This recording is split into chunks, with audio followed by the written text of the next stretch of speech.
You're listening to the Electronic Media Collective Podcast Network. Yeah, it's a mouthful. For more great shows like the one you're about to enjoy, visit electronicmediacollective.com. And now, our feature presentation. Oof. Oof. You know, a movie that came out in 1987, such as Dirty Dancing, I didn't think would be so relevant today. But there's some social issues in this movie. I can't wait to talk about it. I've never seen Dirty Dancing before in my life. Never have, honest truth. Eric, how the hell you doing? I am excited for you to talk about this movie, and to help me contain my excitement is, of course, Sarah in the retrospective. Jordan, Go ahead. I just cannot wait to hear what you thought of this movie.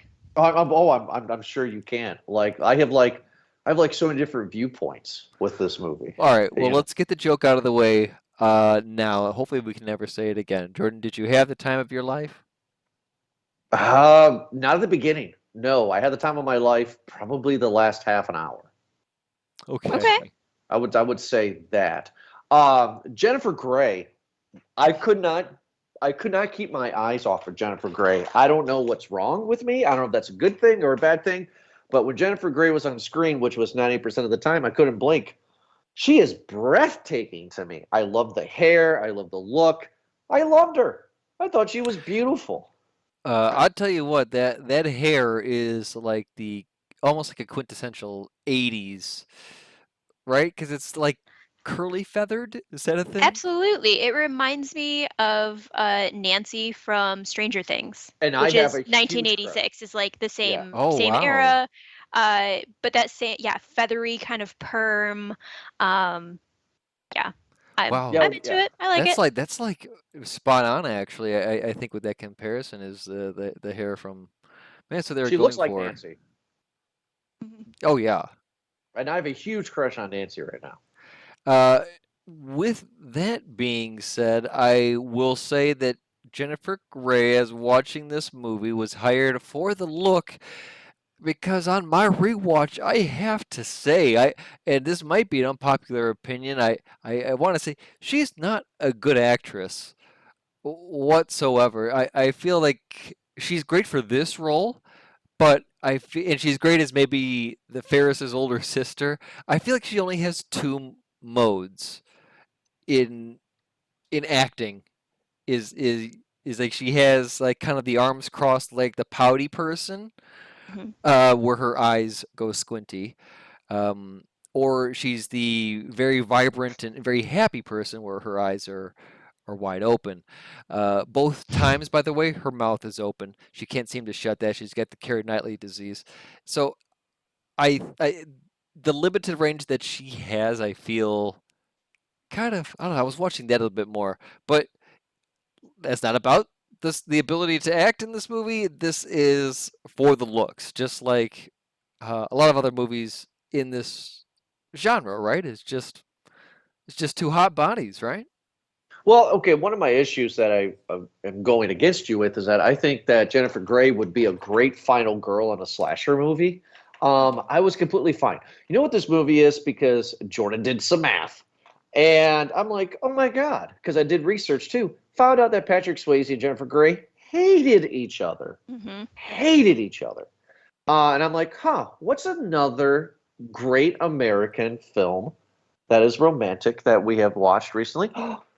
The Notebook. And they hated each other too. And I'm just like, okay. And this came out in 86. Notebook came out in 2004. So almost, 20 some years later, it's like, okay, I see. This is Gen X. Gen X or boomers. This is either one of those. This is their Notebook. This is exactly what this is. This movie is on the same scale as the Notebook, I would say. Sure. It's at the very beginning, Baby is giving the narration. So yes, it's somebody looking back at a time in their life that was epic and life-changing because of a relationship. And in this one, we just don't see the sort of long-term kind of effect of it as you would in the Notebook. No, you wouldn't. But yes, I have never seen this before. But of course, being into film as much as I am, I have seen the scenes, and the two scenes are the lover boy, come here, lover boy, and of course, the ending, of course. I mean, so I have seen those scenes on YouTube or walking by and it was on TV, but sitting down and actually watching this movie all the way through, I have not seen. And I can tell you, the first 10 minutes, I was pissed. And I know it was 10 minutes because I paused the movie and it was like 9 minutes and 30 seconds. And I paused it, and my wife says, "What are you doing?" And I go, I don't understand." Then she goes, "Oh, Jordan, you're just being grumpy because it's Dirty Dancing." And I said, "No, I literally don't understand. I love Gina. This is So I was like, "Wait, this is 1963. This is before the world changed with the Beatles and the death of Kennedy." Yeah, it's like, okay, why 63? Why just not make this 86? The fashion is the 80s, clearly. Also, later in the film, to kind of jump ahead, when he's training her in the montage, women didn't wear those kind of outfits during the 60s. She was wearing pretty much bra and and pants. leggings. Yeah, Right. she was very scantily clad. I did think about that.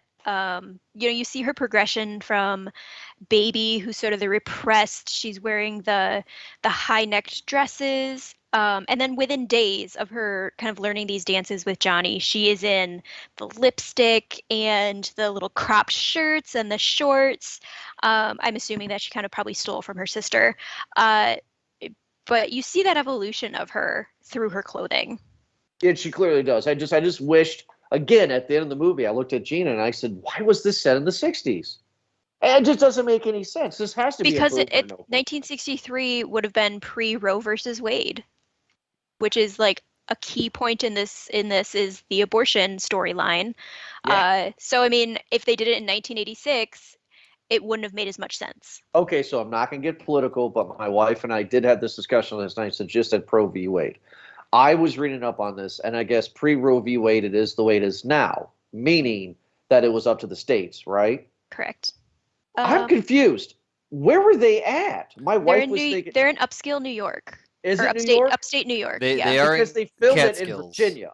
Because they filmed it in Virginia. So that's why I was curious. Is it in Virginia or is it in New York? No, it's set in the Catskills.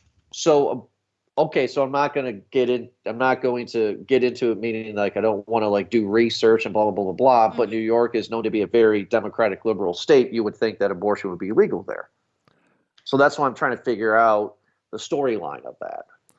I mean, Sure. not to go, too in depth, but even politics aside, there's the social stigma that goes along with it, and I mean, here we are now in 2022, and there's obviously still a stigma that is carried around with it. I would hope it be at all less than what it was in 1963, which I think we can safely put that weight on it now, making the situation in the movie a bit more extreme. Is that kind of fair to say? The other part of it too is I think this resort, I want to pull up a lot of these resorts, not even just to go to like Miss Maisel, but these are usually to private clubs, right? Like to a country club or like a church or Well, like some sort of group first, right? Before it's open to the yeah, public. and in this it wasn't really explicit, but baby's last name is Houseman. Like it's the Kellermans. This is very much like the Marvelous Mrs. Maisel. This was a Jewish summer camp. Yes, it was. That was the script. Yeah. You're right. Yep. Yeah. Abortion wasn't legal in New York State until 1970, by the way. Okay, you know what about that abortion thing? Still though, you have just cut that storyline, because after the abortion storyline was over with, the Penny was, I believe, her name. She was just pretty much forgotten. I mean, who cares, right, at this point, right? Where it's about baby and Johnny. It's like, why even have this here? She's a minor character.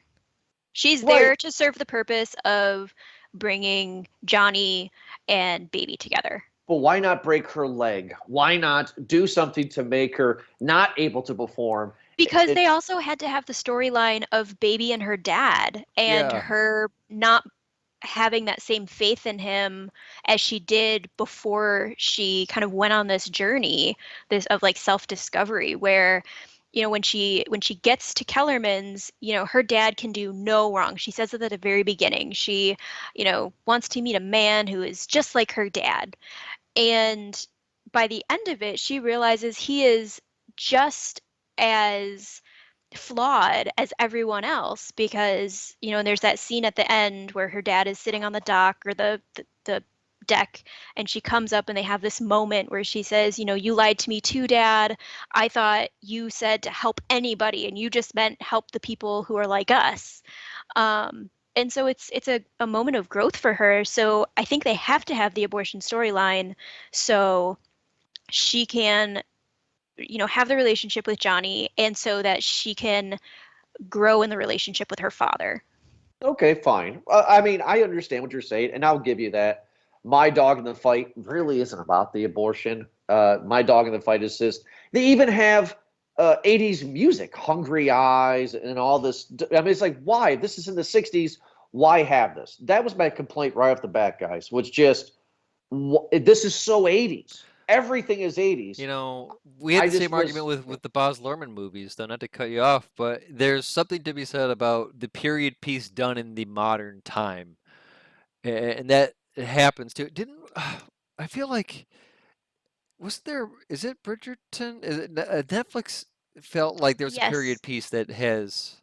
Yeah, Modern stuff, yeah. Bridgerton, one does the whole switching of races, but then all of the music, like every time they go to a ball or whatever, they are doing instrumentals of pop music, current pop music. So you'll hear Taylor Swift, you hear Harry Styles, but it's never Sure. sung, it's just the instrumental. It takes So me out. that brought up, or maybe like what's another good example? The Knight's Tale.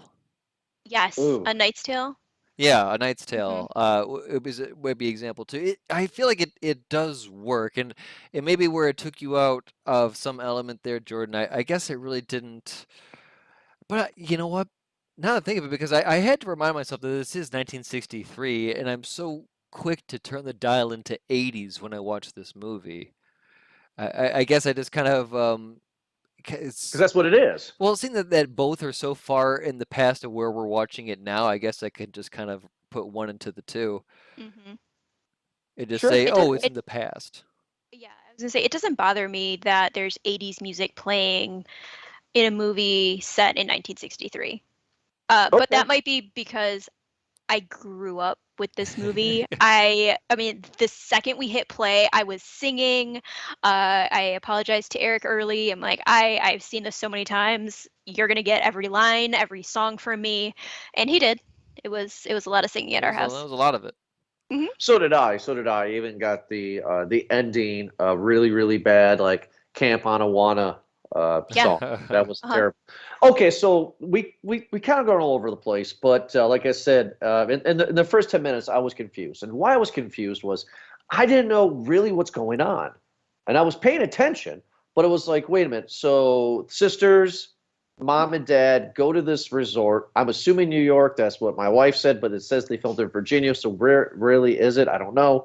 And all of a sudden, dad comes out of the car, and like the owner of the place, Boss Hog, if you will, she's like, "Hey, welcome! Oh my God, this guy's awesome. He saved my life." And I was like, "Okay, must be a doctor." That's You know? Max is his name, yes. And I- it I- is confirmed Catskills and Jewish. It's in the Borscht Belt. Okay, okay, So yes, Mr. Houseman is a doctor. okay. Well, I'm calling. Well, Mister. Okay, sure. The dad. Dr. Houseman. Again, everybody, this is Jordan's viewpoint, right? This is like how I saw him. So if I murder the names, I'm sorry. But, Boss Hog here and, Dad, and, I'm just like, okay, so what's going on? And then we go upstairs, and then baby's like walking around saying, wait, why do they call her baby? Did they say why? And again, this is on me in 10 minutes. And then she sees Boss Hog talking to all the waiters and stuff. She's like, all right, you scamps, you gotta help everybody out and give them the old cheer. And I'm just like, okay, what still is going on? Dance with the daughters. So that's when I paused it at that scene before Patrick Swayze comes in. And I look at my wife. I'm just like, what? And then she sat there and explained it to me. So then I rewound and watched the first 10 minutes again.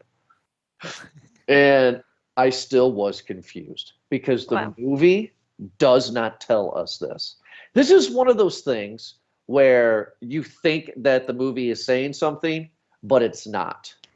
What were you so confused about? Yeah, I was Nothing. about to ask, said. what are I'm you not having quite sure. trouble? Like 10 minutes, she's told you, I was, just finished school. I was going to join the Peace Corps. I was on my way to summer vacation with my family. They're greeted, they settle in. She's wandering around like any teenager does when they get somewhere. Like, what's confusing about that? Number one, see, that's the confusing part right there, because I rewatched the first 10 minutes twice. She didn't say she just graduated. She said this is her last year. She's going after this year. She said that she is joining the Peace Corps. Right. And that's assuming after, because she's still in high school. She said she's a senior. She does not. It's still Yes, she there does. that this is hold on. It's still there that this is a final year, that this is supposed to be the cap. This is the send off this year in camp. Anything could happen this summer at the camp, final year. That's what it is. It's setting up to Okay. be like that. Maybe I'm sitting on a rock and being grumpy at the first 10 minutes. I don't know. I just didn't quite understand. But But maybe then- I'm just trying to make something that is. But I think it was just her way of saying, or the movie's way of saying, that this is supposed to be kind of like the summer, like that special summer. Yeah, Yeah. which is fine. Yeah, sure. And then the movie starts going. We get Patrick Swayze not looking good. I still don't get it, ladies. I'm sorry. I don't. Gina, it was even like, yeah, he's kind of cute. I'm like, okay. I mean, sure, I guess. I would have rathered somebody else in the role, to be honest with you, because he also had to wear a girdle to fit into his outfits. Well, he's like 20 something year, like late 20s, playing He's- a guy in his mid 20s or in his No. 30s. He was 35. He's Yeah. my age, and I can't move. He's moving like this, and I jump on a slip and slide with my daughter, and I bruise my ribs. What have Yeah, I done well, with my life? Jordan, you're not Patrick Swayze. I'm just saying. Are you? So yeah, he wore the girdle to look younger. I guess. Are you more of a Neil type of guy than Jordan? You like a Neil Kellerman? He's got two No. hotels. He does. Yeah, okay. I want to talk about Neil. Ugh. I immediately said when I saw this guy and he started talking to baby, I looked at my wife and said, this guy's a jerk. Mhm. She goes, well, I mean, like he kind of is, but kind of not. I was like, no, No. this guy's like straight 80s slasher, like, jerk who would get killed first. He's a Right. tool. Yeah. He's Yeah. the guy who pulls baby aside and says, I went out with a girl last week who I stole her away from a guy because I have 2 hotels. I'm like, why are you telling this woman who you're trying to date or at least like, hang out with for the summer or whatever, that you just were dating somebody else last week? Yeah, it's again, this seems more 80s to me than 60s sexual revolution, right? These are Jewish people allegedly, right? I don't really see Well, the Jewish community being provocative. I see them more, Well, then you need to watch some can- Mrs. Maisel. you can go to No, the Robbie Gould then character if you're a little Ugh. bit more on the fast lane, Jordan. yeah, that guy, I called that guy right off the bat. I was like, well, that guy's a jerk. And then he starts macking on her sister. I was like, oh, something bad's going to happen there. What I thought was going to happen didn't happen. I was told by you, Eric, I think, and also my wife, that there's an abortion storyline. Yeah. That's all I was told. I didn't know. So I'm sitting here looking for the abortion storyline. I'm like, oh my God, is this guy going to get her pregnant? And I'm like, no, it's not, because my wife said this movie takes place in a week. That's bull crap too. This is No, it not takes take place over a summer. She tells me a week. So it's like a week from when baby helps Penny get the abortion because they said, you have to dance in her place and the show is on Thursday. So they have roughly a week to practice all of that. But I think when they, like, according to, again, Mrs. Maisel, like, you go up for the whole summer or a long period. This isn't just like you Yeah. go up for the week, like you go up for a month or two Okay. to these They had- resorts. Yeah, they had an opening and a closing ceremony Yeah. that they showed, Okay. and they with talent show numbers, and that's hmm yeah. So that's a summer, right? That's like 2 months, Yeah. right? Right. Okay. All right. I was freaking out because I was like, this is not a week. No, I think they even No. said it. Did they say something like 8 weeks or something like 6 weeks? Like what teenager Um, wants to be stuck, however many weeks Oh, in the Catskills maybe. with their parents? I don't remember that part. Oh, it was Yeah. Max complaining because he's just, the kids don't Oh. want to be here stuck Oh, however that's many right. weeks Towards the end. taking foxtrot with their parents. They want to travel. Again, at this point, I'm bored. I will tell you when I started to get into the movie. But eventually she sees Patrick Swayze and they go upstairs. Well, she's not supposed to go upstairs, and she helps his cousin, who actually I like him more for her, but that's my opinion. That's Patrick Billy. Swayze. Billy. I liked Billy. He seemed like a good guy. She helped carry watermelon, and then she opened up the door to a very provocative dance scene. And again, I'm just an honest question here. Why isn't this in the 80s? If this is 1963, the world is different. Different races wouldn't be dancing Stop. together, right? We No, I'm serious. just saw Elvis. I know. What? We just saw Elvis where like they were dancing provocatively. Oh, you're saying the interracial? It was, No, that's what I'm saying. there wasn't interracial. Every couple was No, I matched. know that. I'm not saying. I'm saying. I'm saying. Just I'm saying in that- general, there were Just in general, I'm just like, wait a minute. multiple This is races. the 60s. I'm saying that for a legitimate, actual complaint, because again, I don't understand why this is in the 60s. I just don't get it, because I'm trying not to sound like a jerk, but like if this is supposed to be like a time period piece, and we're supposed to understand the times, respect the times, this wouldn't be happening in '63. Why would you? You know what? My I'm fault. not gonna pretend like I know, but I just assume that like they're all considered the help. Yeah.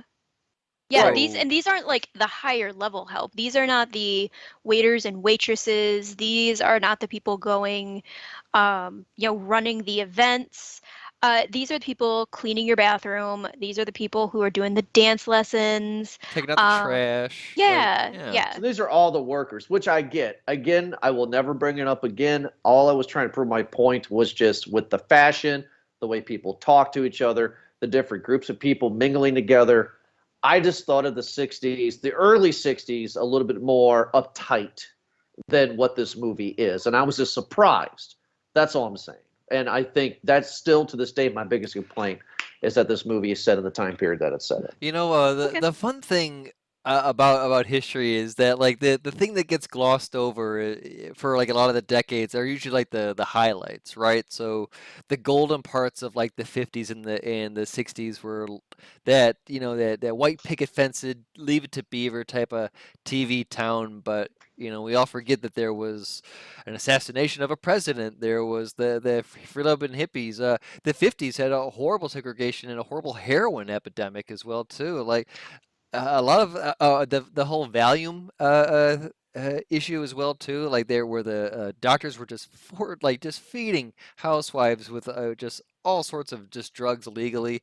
There's a lot of things that they don't talk about a whole lot. So I wouldn't think that something as a few mixed couples in a dancing together is going to kind of be the thing that takes it out. Yeah. Right, which I will make this clear too. This doesn't bother me at all. What I'm just saying is that it just bothers me because of the time period. That's all I was saying. Like it doesn't bother me.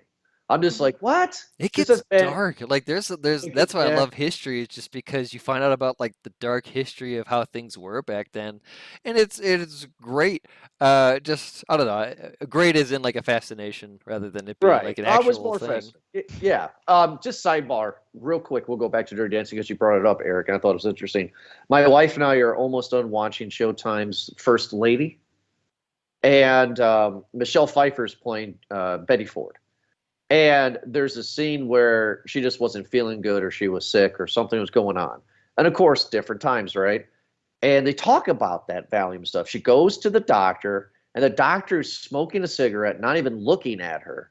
And he's just like, so I just have a little bit of a headache, stomach pain. It's okay, no problem. We'll go ahead and give you this prescription here for this Valium. And he looks up at her for once, and he goes, do you need me to confirm this with your husband, Gerald, that it's okay? And she's like, no, it's okay. I'm just like, what? I hate to tell you, Jordan, that is still very prevalent. When Really? women want something, I have read recently of women who, in their 20s and their 30s even, know they don't want more kids or don't want kids at all, so they ask for a hysterectomy, whatever, and their doctors say, well, what if you want more kids? Or what if you get divorced and your new husband wants kids? Or they will do it if your husband signs off on it. To this day in 2022? To this day. Yes. Wow. Well, anyway, the only reason Dr. I Jake brought that- Houseman wouldn't do that, though. No, he wouldn't. That's the only No, reason he I brought it wouldn't. up is because of what you said, Eric. This made me think of that episode that I watched recently, because she just gave her Valium. And then the worst thing to move on is that she comes home. She doesn't ask him, Betty Ford. She doesn't ask him the side effects, what I would take this with, or whatever. So she takes like 3 of them, and then she takes a glass of whiskey. I'm sorry, glass of vodka, and it's just like a God. champ. It passes right out. Yeah. But anyway, so wow, that's interesting. But again, this stuff doesn't bother me. I'm just confused because later on we're gonna get 80s music, blah blah blah. That's my complaint. I will never talk about it again. I'm sure the fans are tired of hearing me say that. So Well, just by the way, whenever you see a period piece, just assume that any dark thing that you have read about today most absolutely happened back then. It's just we Right. get to hear about it. We have the resource of the internet to where we get to hear about the bad, which seems to be more popular than the good nowadays. But like then. Their news was on the on the 8 o'clock, 6 o'clock, whatever news that they get, and or whatever paper, and then that was it. And they don't get to hear about how what's it, Penny had to get an abortion at the whatever resort that they're at. yeah, so let's talk about Penny. Let's talk about Johnny. So we've gone to talk about other. Okay, so Penny and Johnny. What I took from the movie, again for people who are listening, first time ever seeing this. Penny and Johnny grew up together. They tried dating, or they did date for a year, didn't work out, whatever, but they're still dance partners. That's what I got from this. Yes. And they are professional dance partners. So that's what I'm assuming. So here's my question. When Baby goes upstairs with the watermelon, she sees everybody dancing. Those people dancing are just not all dancers, you guys were saying. That is janitors, that's cooks, that's everybody. It's the help. And Johnny and Penny are there solely to teach the old fuddy-duddies, the old blue hairs, if you will, to do the cha-cha. That's their job. Yes. Yeah. Okay, They got brought up probably on like a summer contract, from the resort, saying like, "Hey, come up here, do the resort what they ask, have a good thing, and you get paid this much, and possibly a bonus at the end if everyone's happy." Okay. All right. So then she sees Penny and Johnny doing the dances. She seems to be involved, not really. Johnny's like, "Who's that?" And they're like, "Oh, that's whatever." He's like, I just, again, bored. And without making the movie, without the episode going long, and make this kind of a fun review, the moment when I started to go, "Oh, we got something here," was during the dance montage. I was starting to get into it at that point, regardless of the 80s music. Okay, I'm going to stop you there because I just looked up the soundtrack, and the only songs that are written or that were done in the 1980s were the theme song, "I've Had the Time of My Life," "She's Like the Wind," which Patrick Swayze sang for this movie, and the song "Hungry Eyes," which was also basically done for the movie. The entire rest of the soundtrack is from the 1960s. Right, and those 3 songs that you just said are very, very popular songs that still play on the radio today. So Sure, they were written for the movie. They're the theme song for the movie. We're going back to what I don't want to talk about. Let's just keep moving. Okay, let's keep going. Let's keep moving. How about this? I will, Sarah, because Eric You have knows to this. agree to disagree on that. Like, Yeah, we have to disagree. because I mean, obviously, like you're correct, like the music, but I mean, it's stamped on the release of the movie, which is the 80s. So that has to make those songs, of course. Doesn't make it an 80s song. The songs were newly released that year. I would make them 80s songs. Yeah, the 80s. Okay, Like, how we'll about move this, on. Sarah? Let's move No, on. yes, I'm not going to say my piece. Yes. Okay. We'll move on. We'll move on. So I apologize for interrupting you. This is going to be the start of a very long inside joke. Yes. It's just anyway. So, but I really like the montage. I actually kind of felt something that I haven't felt only twice so far in this retrospective that we've done, and that's with Jack and Rose, and that's with Noah and Allie, and then Johnny and Baby. They actually like had chemistry. believed in their connection. Johnny did not want to teach her at all. You could tell that he was frustrated with her. She had no idea what she was doing. And as she progressed and got sweatier and sweatier and sweatier, I found that kind of funny. That it was some good chemistry. Little sidebar that I read. There's a scene in the beginning of the montage when she's kind of like in this little she's on this small little bridge and she's trying to do a move and she gets upset. She kicks like the railing. Mm-hmm. That is a Harrison Ford Indiana Jones moment because she had extremely horrible food poisoning in that scene. And she kicked and she got frustrated because she thought she was going to vomit on set, on camera. So she kicked it because she felt nauseous. And then, anyway, but I found that to be interesting. So I believed him. Okay, so this part I've started to believe it. Everybody's starting to kind of get into their own. We have her sister dating, what's his, Gould? Gould? Is that his last name? Gould? Yeah. Robbie. I hate that guy. She started dating him. The owner of the resort's son is still trying to court baby. She has nothing to do with him. Thank God. I hate that guy. Also, this is where the father wants her to date his buddy who owns the place's son, which I'm going to segue to that this movie is not about Baby or Johnny. I saw this movie through the eyes of Baby's father. He is a good man. Okay. He's a good man. I'm dead serious. I know this sounds like a joke and everything, and I'm kind of portraying it as a joke. But yeah, no, dude. Like, I have a little girl, so she's gonna grow up just like Baby, right? And if I'm at a resort and some dude walks up and says, "Nobody puts Riley in the corner," I don't care, dude. Get out of here. Yeah, who are you? Well, like at the end of the movie when Johnny comes and talks to the dad, and he's like, "I gotta say something to you. You don't know me. Who are you? I'm not one of your many toys. Get out of here." I am so on the dad's side in this movie. Sit down, Jordan. I am sitting down. Oh, Tell me I'm wrong. I was quoting the mom, The mom. Yeah, which the mom is so Marjorie Houseman.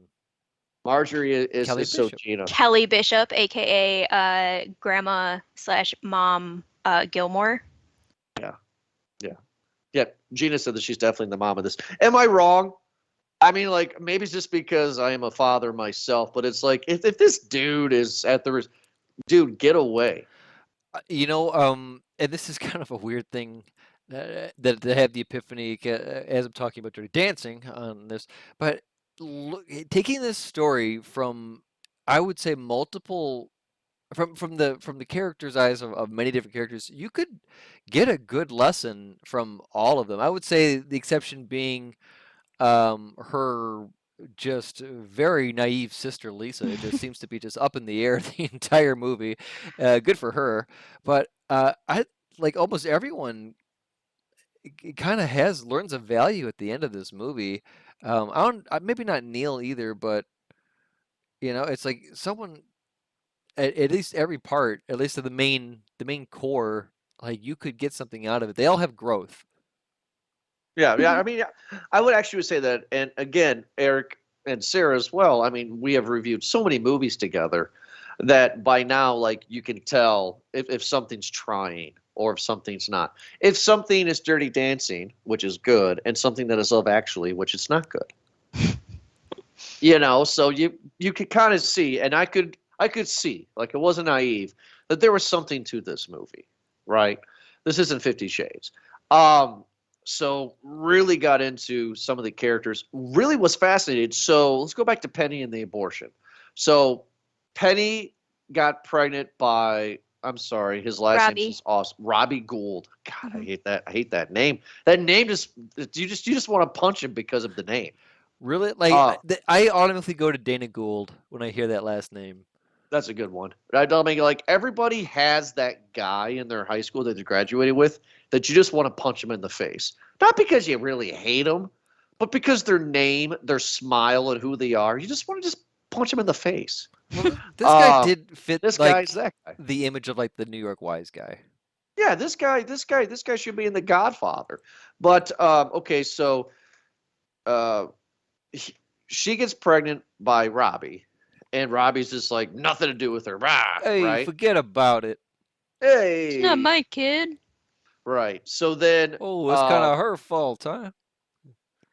Depends on what state you're in. that was good.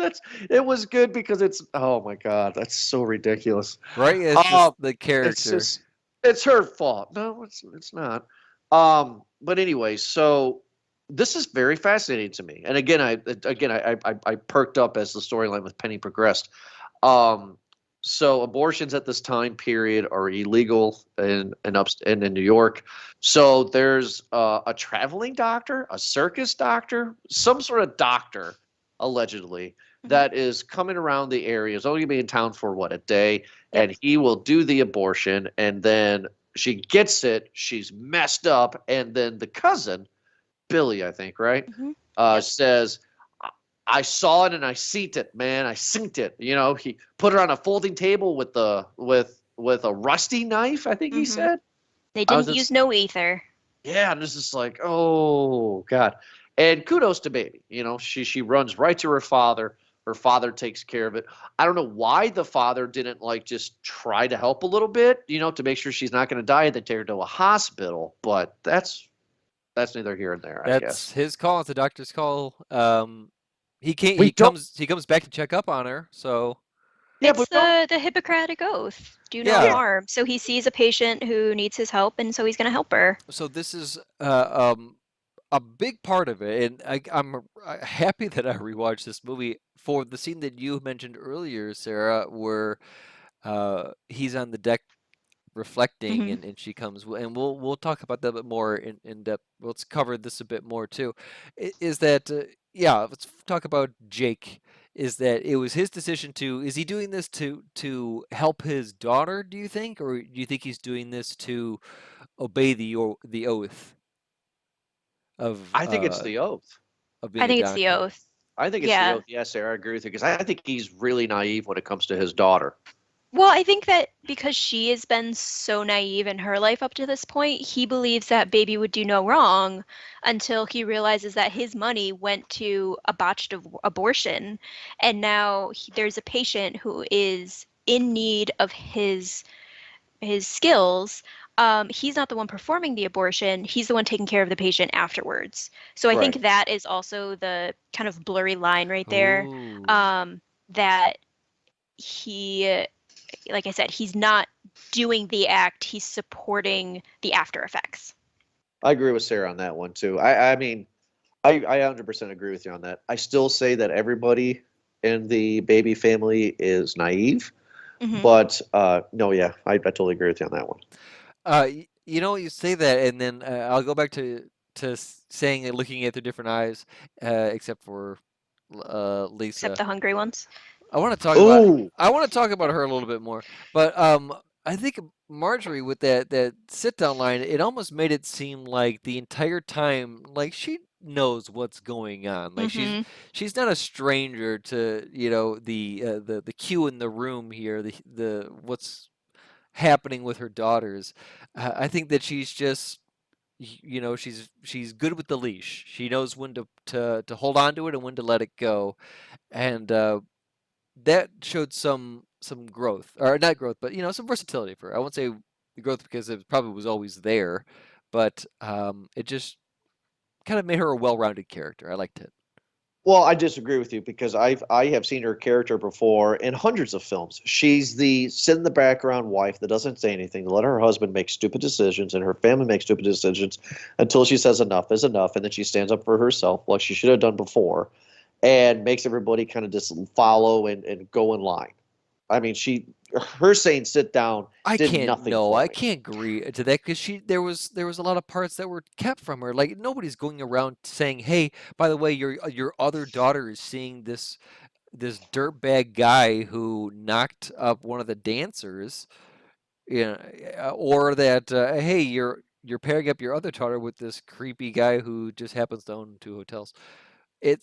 I mean, I think she's able to let her daughters make their own decisions, but at the same part still having the watchful eye over it. Like she's not going to. Well, maybe I'm being presumptuous on the character. No, I think you're right, Eric. Oh, I think Eric's right. I don't see her as, I think, kind of in Jordan's way, she's not much more than a background character. Um, I mean, obviously the main character is Baby and her father, their relationship.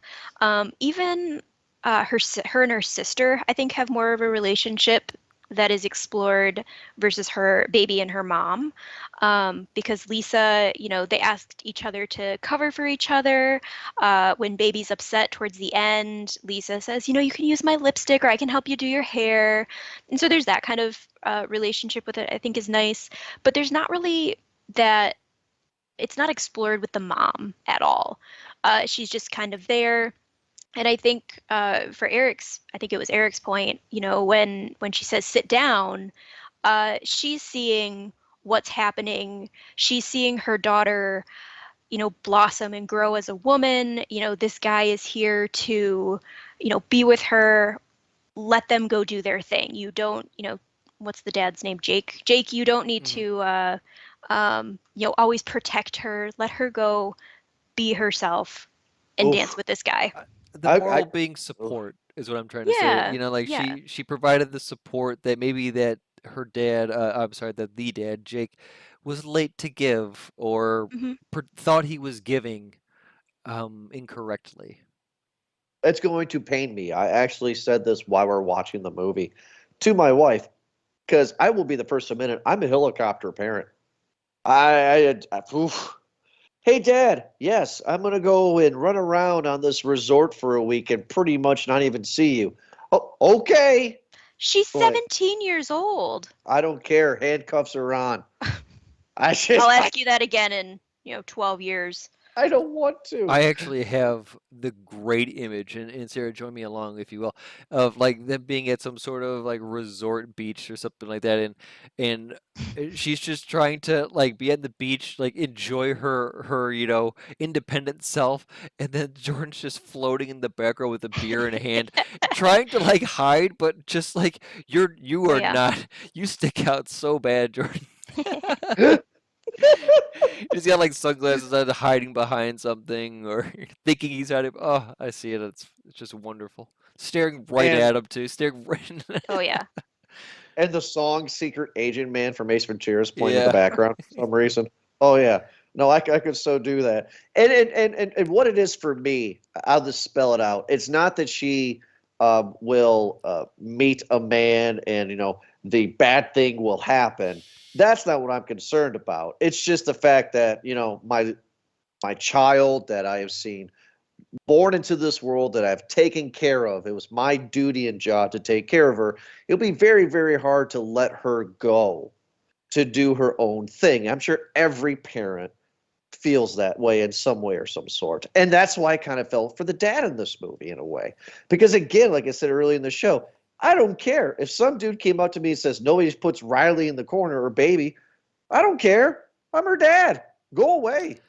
Would you, that's just, yeah. I guess you see it, or ask you right now, wouldn't it be commendable at least that there's this guy that Riley likes and that he likes back, and they both like each other, and he's sticking up for her? Yeah.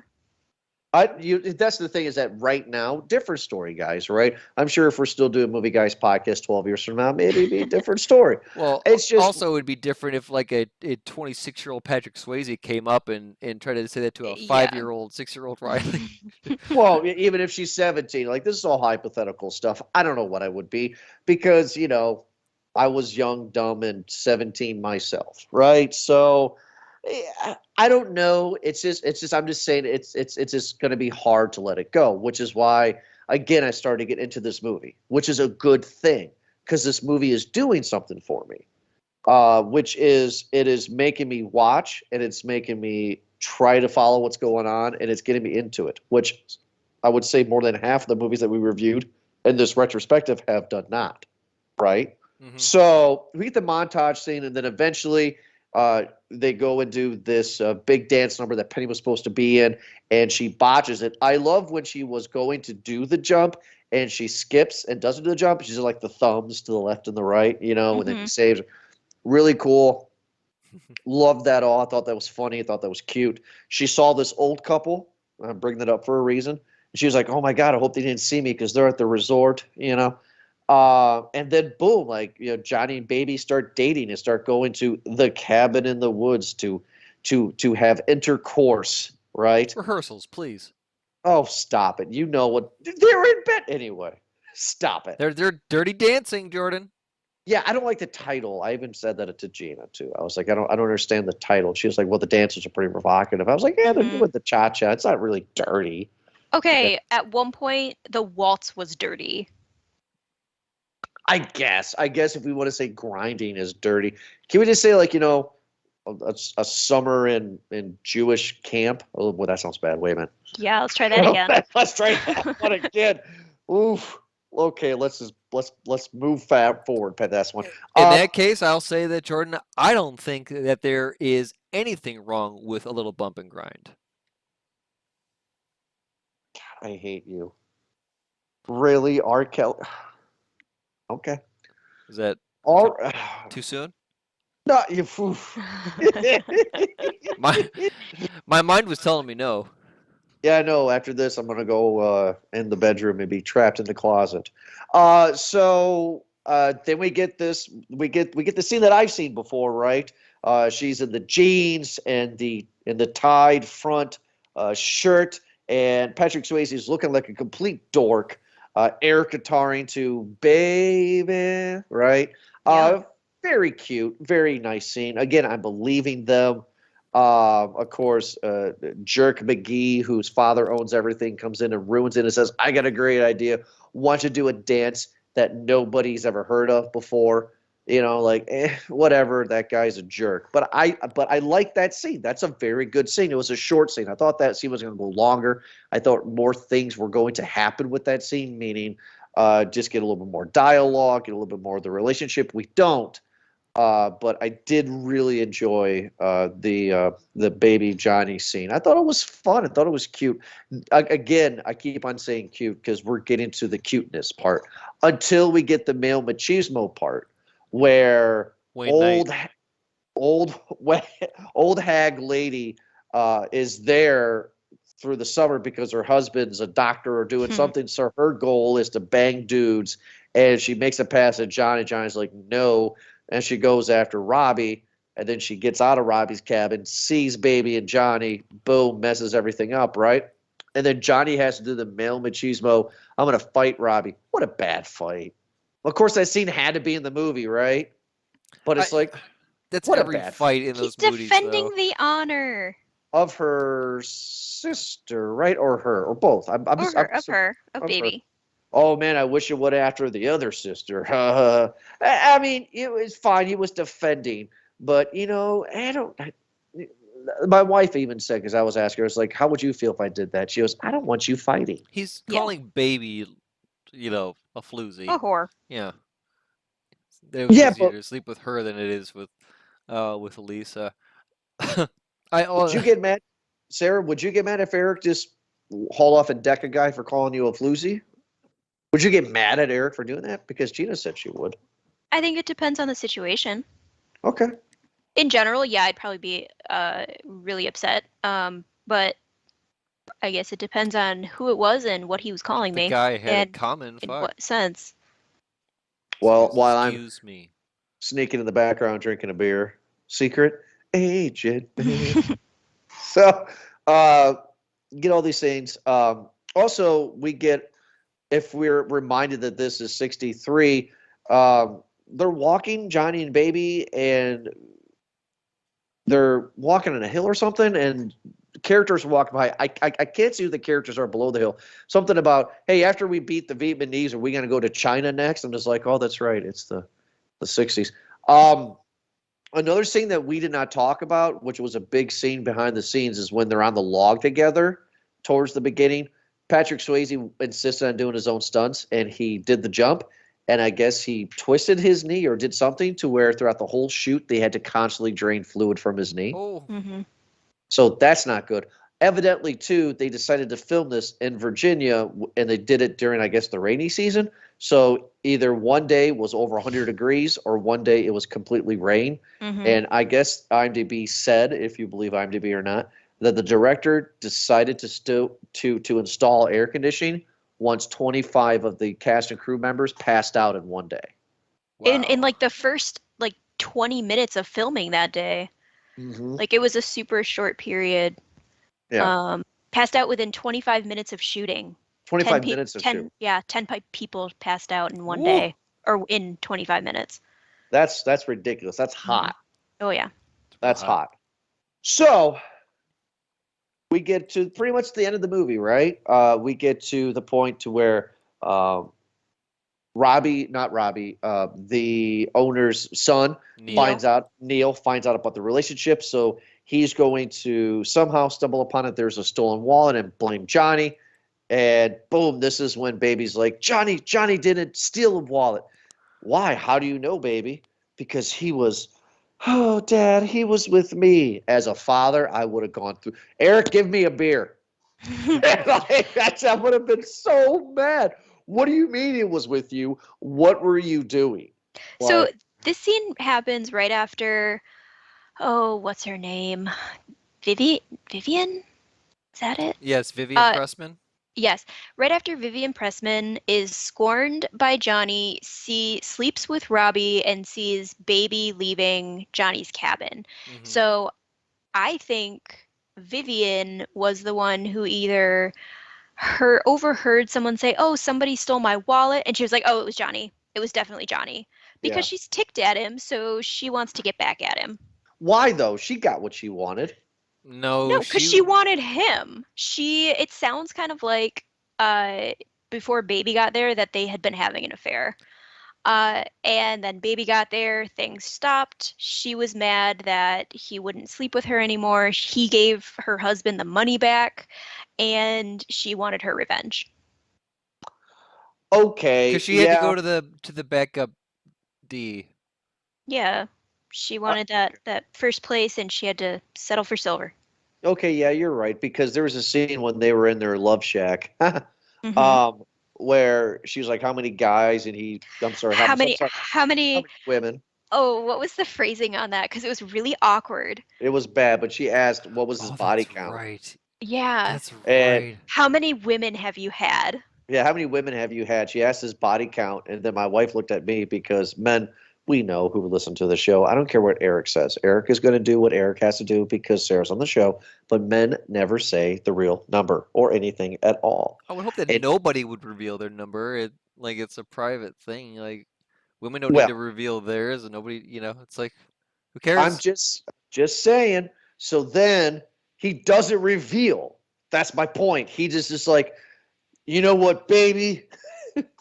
They throw things in themselves at. You know what I realized? They were using me. It's like, oh my God. One of my favorite lines when he says that is, you come from the streets and suddenly you're up here. Women are throwing themselves at you and they smell so good. Like, what? Have you ever smelled a very, very beautiful woman's perfume? It is breathtaking. Well, I guess it's No. It's No. what? Sarah What? doesn't wear perfume, really. I don't wear perfume. Oh, well, then. Eric, I'm kind of in love with Sarah. Well, we knew that for a while now. Yeah. So. Yeah. Come on now. Sorry, hold it back. Gina. Hold it back. This is the part of the movie where Sarah, you and Eric are supposed to go to the airport, and he's like this horrible guy that you really like, but you kind of really don't like. And then I'm chasing you at the airport, and I'm like banging on the terminal window. No, right? Better keep that fantasy movie You to mean- yourself, bud. You mean Casablanca? Yeah, I guess so. So that went way over. So yes. So John says, no, Dad, I've been with Johnny. And Dad's just like pissed. So then we have that moment that you guys have brought up a few times. And we find out that it's what I brought up in the middle of the show here, the old couple that she saw at the other resort or hotel, dance with Johnny for the first time. They are known purse snatchers, I guess you would call it, and they're wanted in Arizona. This is what they do. Mhm. I can't wait to do this with Gina when I get older because nobody's going to suspect us. You know what I mean? Like, 80 years old and just going to Vegas and stealing stuff. Why not? Be like Clint Eastwood in The Mule. I Again, So they then, probably would suspect you if you were wearing like gym shorts and flip flops, Jordan. I was gonna say your Crocs and your camo hat. I mean, I've never owned a pair of Crocs, just so you know. okay. I They're actually, called clogs. They're called rubber clogs, not That's Crocs. only if you get them at BJ's. It's the workaround. Uh, anyway, okay. So let's go to the big thing, right? There's little scenes in between. We already had the conversation with the dad. Johnny comes in with the dad. They fire Johnny anyway, and then Johnny goes off into the rain, and then we get the big thing at night, right? Her sister is trying to be there for her as a sister. Do your hair, makeup, blah blah blah, and they're doing, like I said, the Camp Anawanna part. It's just, bleh. Then Johnny shows up, and he has a really really bad speech. Nobody puts baby in the corner. Okay, I was waiting for the line. Nobody puts baby in the corner. I have never seen this movie, so I'm waiting this whole time. Where is this line going to happen? I'm going to tell you, I was a little disappointed because I've known that line for years and I finally see it and it was kind of a letdown. It's abrupt. It just kind of happens really quick and they move on. Yeah, it's not a big thing. I mean, I get it. I get why it's iconic. I was just disappointed, right? And then we get the big dance, we get the jump and everything. This was great, right? We had the time of our lives. This is great. This reminds me of, was it Crazy Stupid Love with Ryan Gosling? That whole scene. Oh my God, are you photoshopped? So yeah, great. I'm like, there's nothing bad I can say about it. This is a great 80s ending here, right? This is a very, very good Hollywood movie ending. I have no complaints. I have a question. My wife said that she's seen parts of the sequel, Dirty Dancing Havana Nights, and she says that Johnny is in one quick scene that he's a dance instructor. Mm-hmm. What is the future of Baby and Johnny? Do we know? Do we have a theory? Oh, I have no theory. Dirty Dancing, the sequel, Johnny is only a dance instructor down in Cuba, and that's it. There's no talk of like where's baby or anything like that. I don't think they last. Well, I think she goes back home, right? It was like a summer romance, It's if a you summer will. fling. I think she still goes to Mount Holyoke. She still joins the Peace Corps. I think it's that summer fling that, takes her from being a girl to a woman. And I don't mean that in a sexual way. I just mean that in a sort of growing up kind of way. And that's all he really is. I don't think it goes any further than the summer. All right, well, I have one more question before the end of the show. I have a question for both of you, but Sarah, I'll ask you first. Mm-hmm. I had the same question for my wife. I will not give you her response because I want you guys to answer. What is it about a quote-unquote summer romance? Why is it so idolized? Why is it so, no pun intended, romanticized? What is such a big deal, in your opinion, of a summer romance? So I read a lot of books. I read definitely books that were probably beyond my age when I was young. And so I think the summer romance is just you're expecting sort of that summer that just changes your life, that you meet this person and they get you out of your shell or they get you to experience something new. And I think that's just, it's a growing up thing. You go from being a kid to an adult. It's something that's transformative. I think that's the big thing about the summer romance is it's transformative. It might be somebody who you normally wouldn't be with, the Noahs of the world versus the Lons. It might be, somebody you meet on a vacation or whatever it is. It's a transformative relationship for you. And it doesn't have to be for the rest of your life. It can just be for that one summer. But I think summers are also sort of have that like magical kind of feel, especially when you're in school before you're a real adult and you just have to work all the time. And you go from that sort of, regular scheduled going to school, blah, blah, blah, and you just have the summer off. Like, what are you going to do? What can you do to make it worth it, to really embrace all of that extra time you get? And then you find this person who changes your life, and I think that's what it is. Eric, do you agree or do you have a different opinion? Oh no, I absolutely agree. It's one of those where, as a kid, you have the summer to grow up, to level up. You start in one grade and you come back a grade higher. You grow up in that summer. So I couldn't agree more. It's supposed to signify that change.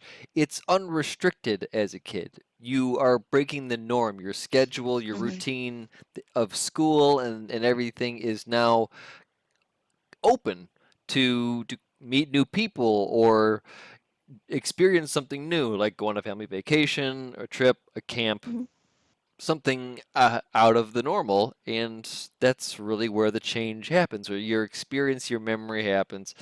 I think you carry that with you, and in that, it's a nice, wonderful, and magical time because those are like a lot of firsts when you do that, especially when you're young. Like Okay. you are still learning a lot of, especially socially, you're learning a lot, and to find a lot about yourself is hard. And then to mix that in with like somebody else with love, that's a lot to ask for. So yeah, I do want to bring up one more thing, and it's not the similar gray line that I was thinking about, how Jake Hausman found the way to operate not on an abortion, or not a abortion, but on a woman who had an abortion, versus my it's not Crocs, they are just rubber clogs. But I do really want to ask about Lisa, because I know that even after she caught Robbie, what she was done with Robbie after that, right? Like she didn't. Yes. Yes.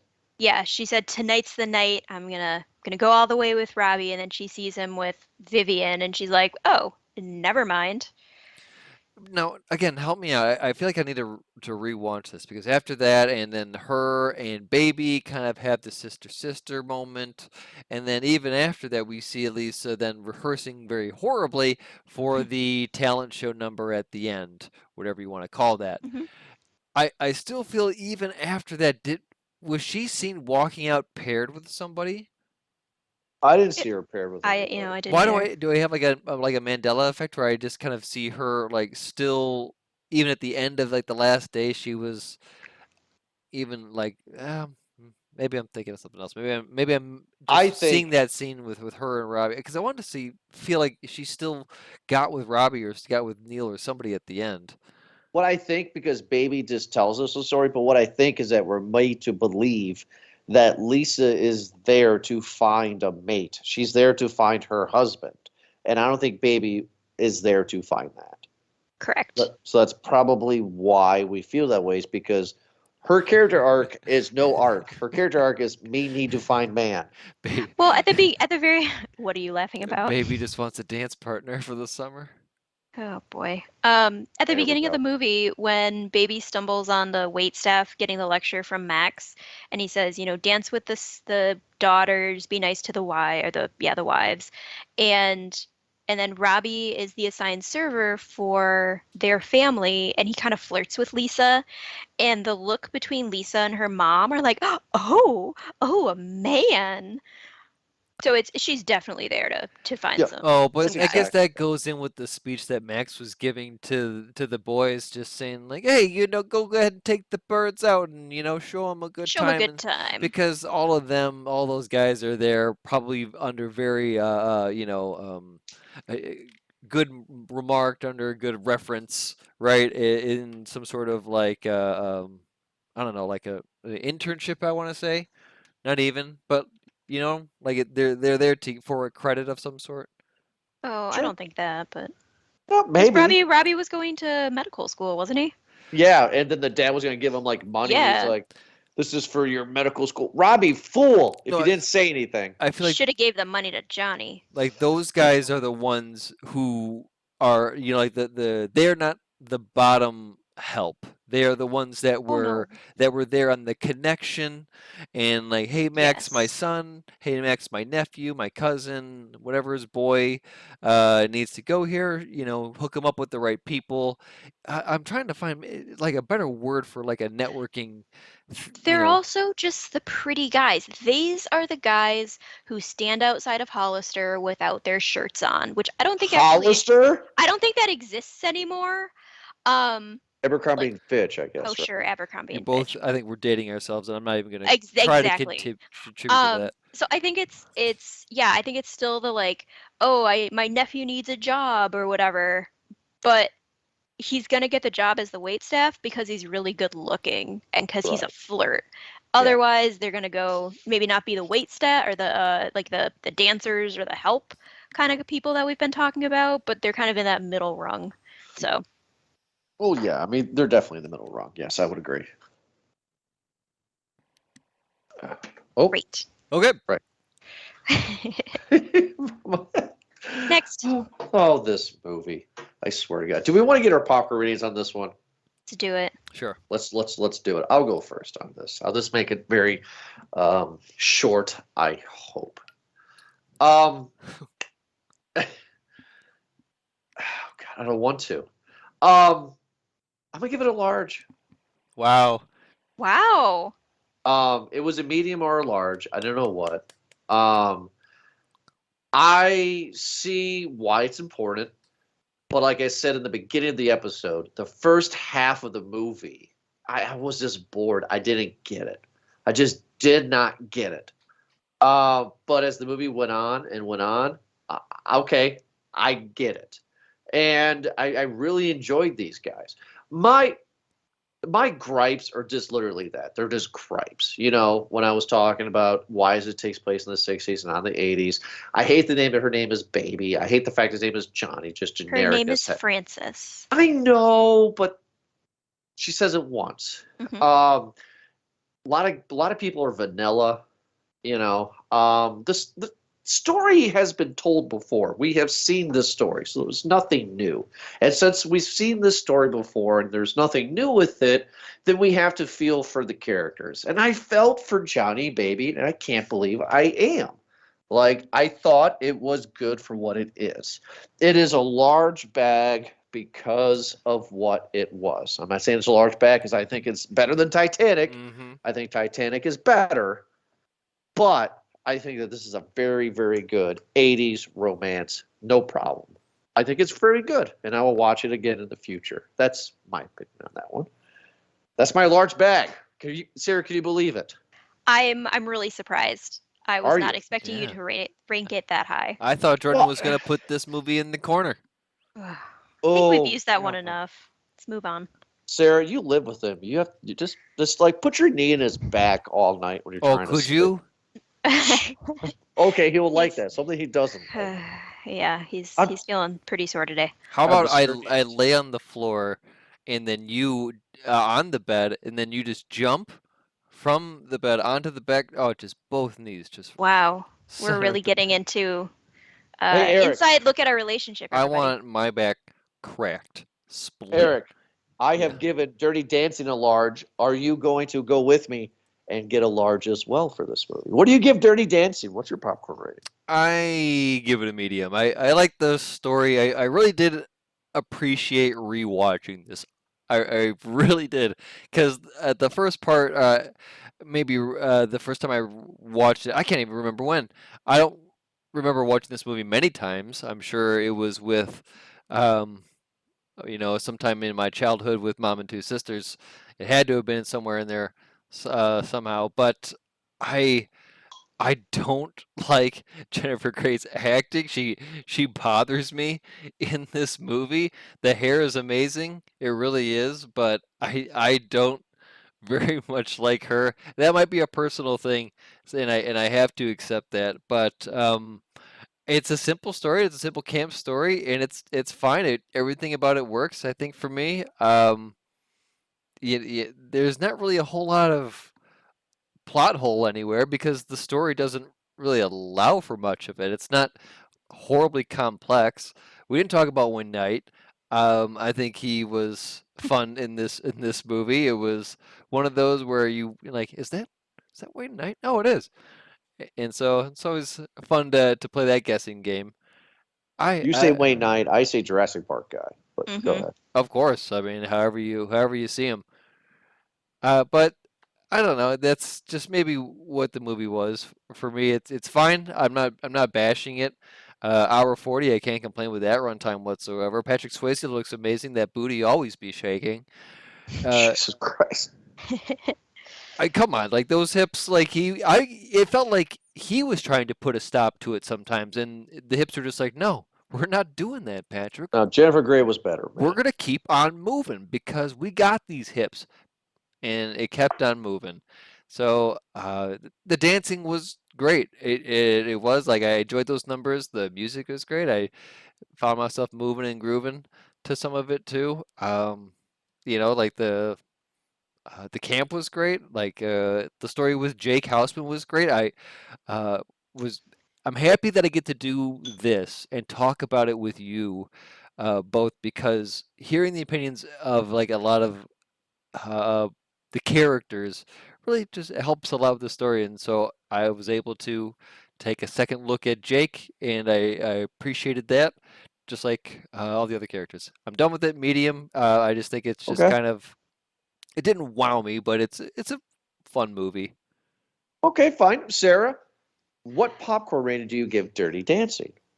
I was really going back and forth. I was really surprised you gave it a large, because I was also going back and forth between a medium and a large, but I think I'm going to give it a medium with butter, some extra butter there. I do remember seeing this for the first time with a babysitter of mine who rented Dirty Dancing and Twister. So this would have been... Jesus Christ. Yes. I have a younger brother who's almost 5 years younger than me. Twister was too scary for him, so we put Dirty Dancing on so that he would fall asleep, and then we could watch Twister. Nice. So that was my first time watching Dirty Dancing. And then I've seen it many times since then. Like I said, I know all the songs. I know all the music. It's one of those movies where you're like, oh, yeah, I could totally dance like that. I can never dance like that. I do not have that kind of coordination. My body does not move that way. But it's a really fun one that there's certain scenes, if they're on TV, I will probably stop and watch them. And I would highly recommend Googling Dirty Dancing finale and Muppet theme song, because the dance at the end syncs up perfectly with the Muppet theme song, and it's fantastic. Highly recommend. It is. I hope I didn't sway you. Hold on, sorry. I hope that me talking didn't sway. Like, I feel that you guys are feel guilty almost for saying that it deserves a large bag. Like, I feel like it's understandable why this movie would deserve a large bag. I don't mean to sway anyone's vote if I did in that part, or if you feel guilty for picking about it. Would society think down on us for giving it a large bag? I don't think so at all. Would the viewers think, the listeners, think like, oh my goodness, the credit is gone because they've enjoyed this movie? No, because this movie does exactly what it set out to do. This movie is a great romantic time period piece, if you want to go that route. This is the Boomer/Gen X Notebook. It's exactly what this is. So it does exactly what it needs to do. It gives us characters that are very good on screen together. The plot really doesn't matter. You care about their relationship. And that's why I'm giving the movie a large, because I did not think I would give a crap about their relationship. Yeah. I went into this movie with low expectations and could be completely shocked of going, oh my God, this is something. I'm not saying this is art. It's entertainment. But I'm saying that there's something here and they're doing it right. You know what I mean? Like they're doing it like The Notebook, if you will. They're doing it right. So that's why I'm giving it a large, because I'm just like, okay. I don't mean to stretch, but just let me ask one question to both of you. Is it wrong to say for me that I didn't like it because I'm biased against the actress? Like that? No, I think an actor and actress doing a good or bad job can definitely sway how you feel about a movie. Yeah, and that's totally okay. That's totally fine. Let's see. They don't feel guilty. No. No, it just it's they were supposed to be. Winona Ryder was also considered, and Sarah Jessica Parker Hmm. were Yeah, also no. considered for the roles. Would have been better, maybe. Maybe I would like to see Winona Ryder, but also it'd be kind of weird to see her as a dancer. But well, that's a what if. Yeah, that's totally a what if. Also is a what if Sarah and I ever have a fatal attraction. Ah! Ah! Is that really Oh, what's Jordan. next? Yeah. Yeah, that's next Wow. time we get Sarah. Awesome. I've never actually seen that movie, so I am really excited to get I've a never seen it either. fresh view. We only have 3 episodes left of our Year of Love retrospective series. I can't believe we only have 3 Wow. episodes left. Some And good ones. and I have not seen the remaining 3. Oh, wonderful. I have never seen anything of the remaining 3. I haven't seen 2 of the 3 that are left. So I'm kind of interested to see what we got when Sarah joins us next month for that episode. But I am kind of saddened to know that, like, here we are, it's the middle of summer, and we're already almost done with it. Can't believe it. But of course, like always in November, we'll come back with Sarah with another retrospective series. We're trying to figure out what that is currently right now, a little bit behind the scenes. But until then, thank you so much for downloading us. Like always, check us out at movieguyspodcast.podbean.com. And you can download our episodes on any podcast platform you have. We are on. So thank you so much for downloading and listening. And don't forget to subscribe. That's a new one, too. Don't forget to subscribe. So thank you so much, everybody. Thank you, Sarah and Eric, for joining me. And we'll be back next week for another awesome episode. Have a good night.